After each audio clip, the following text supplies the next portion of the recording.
The information provided in this program is of a general nature and is not intended to be personalised financial advice. We encourage you to seek appropriate advice from a qualified professional to suit your individual circumstances. Farmers tell me what they really think about the economy. Yeah, it's pretty shit, really. The International Monetary Fund says it'll improve, but only if we keep a lid on spending. There is a risk that the improvement in inflation may stall. It's Friday, the 16th of June, and you're watching Markets with Madison.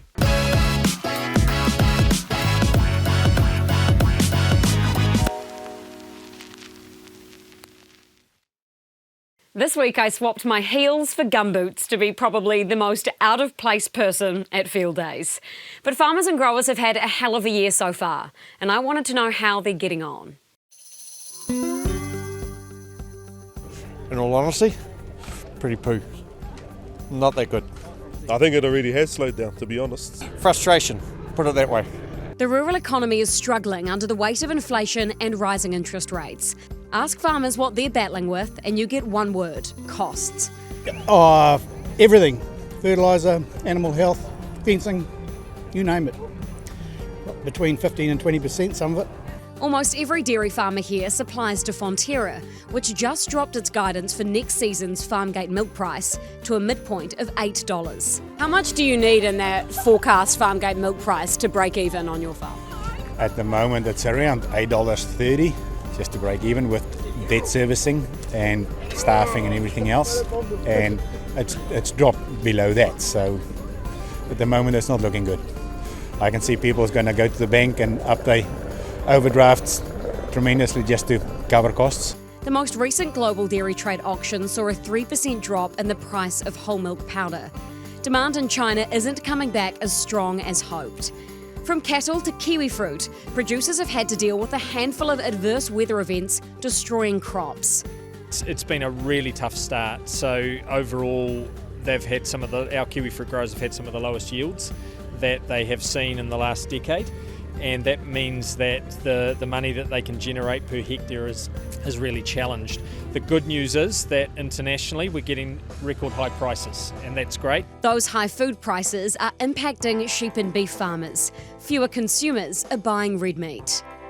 Consumers are thinking deeply about what they spend their money on and making choices to maybe trade down rather than stick to some of the higher end value choices which we provide in the market. But in the end, these things last for a period of time, and we're confident we've got a product that will drive us through ultimately. Kiwis are effectively buying chicken, not red meat at the moment, right? I think it's like that around the world, that people are trading down and thinking more deeply about where they put their dollar, right? Costs are high, but the mood here was very clearly low.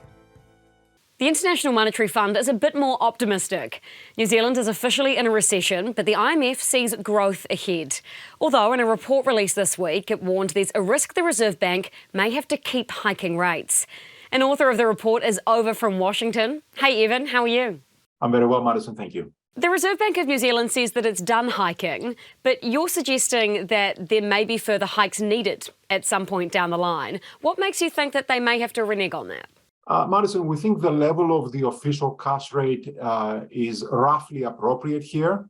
It is in restrictive territory and within our forecasts. And we would expect inflation to continue declining toward the 1 to 3% inflation target of the Reserve Bank by, let's say, early 2025.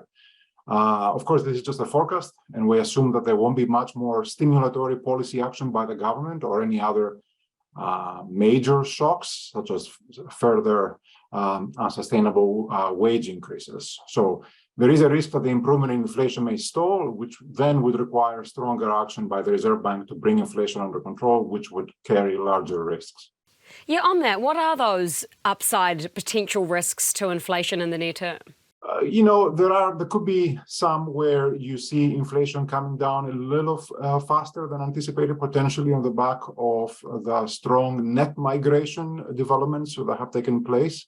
Those could offset some strong labor supply constraints that have been in place for a while. And so the wage part of inflation could come down a lot faster. How crucial is it for governments to keep a lid on spending to keep inflation under control at the moment? Fiscal sustainability is not under question in New Zealand. Obviously, overall, the fiscal stance we think is appropriate, particularly over the long term, particularly over the next 4 years in the forecast period.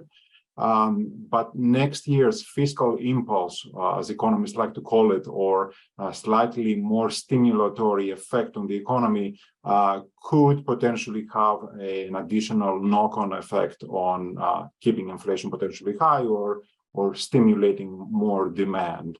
In which case, yes, it could create some more risks. But overall, we would say that the fiscal space that New Zealand has provides a lot more ability for the economy to react, for the government to react.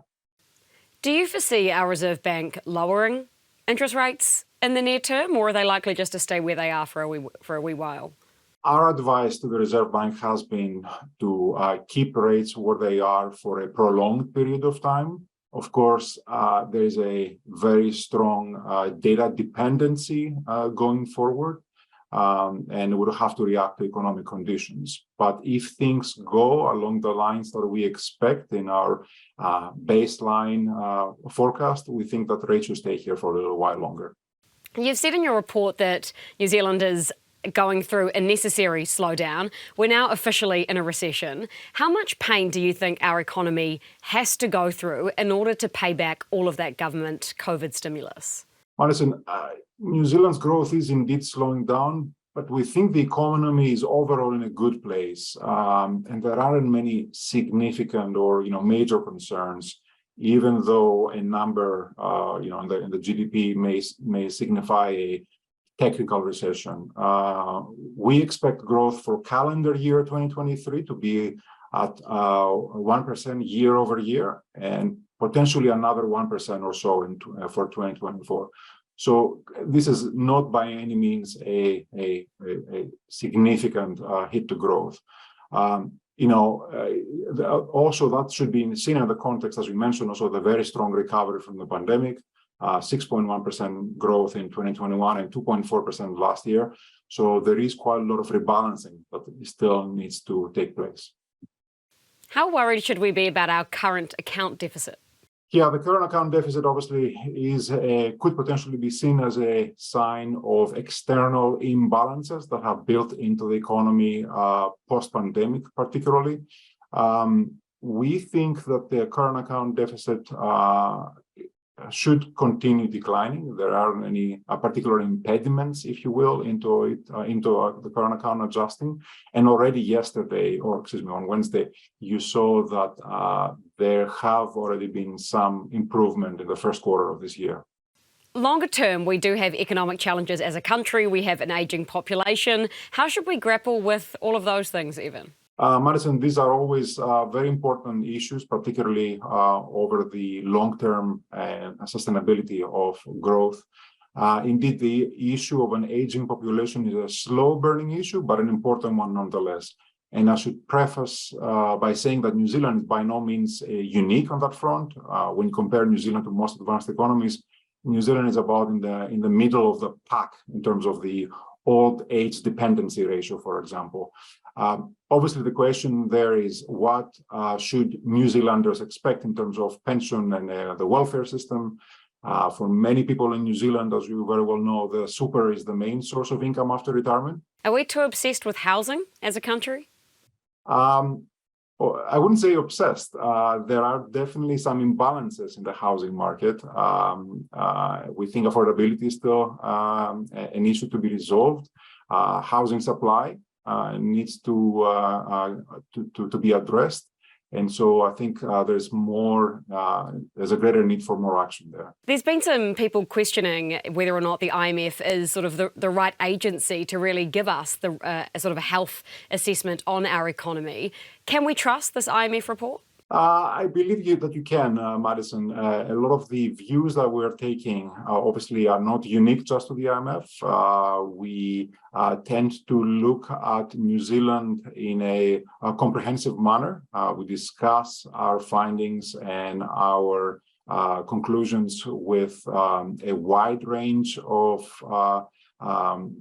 domestic counterparts, including the government, opposition, think tanks, and many ministries and agencies. And at the same time, there is a benefit to New Zealand receiving a lot of outside counsel, not just from the IMF, but also other institutions. Thank you so much for your time. I really appreciate it, Evan. Thank you, Madison. I want to know how you're feeling in this recession. Are you downbeat or are you on side with the IMF's optimism? Please be as honest with me as those farmers were this week. Now go and put your money to work.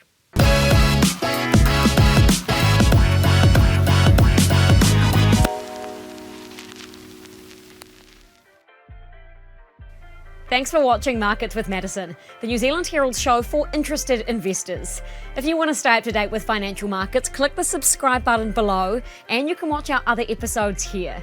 Stay up to date with all the business news and numbers as they land on nzherald.co.nz.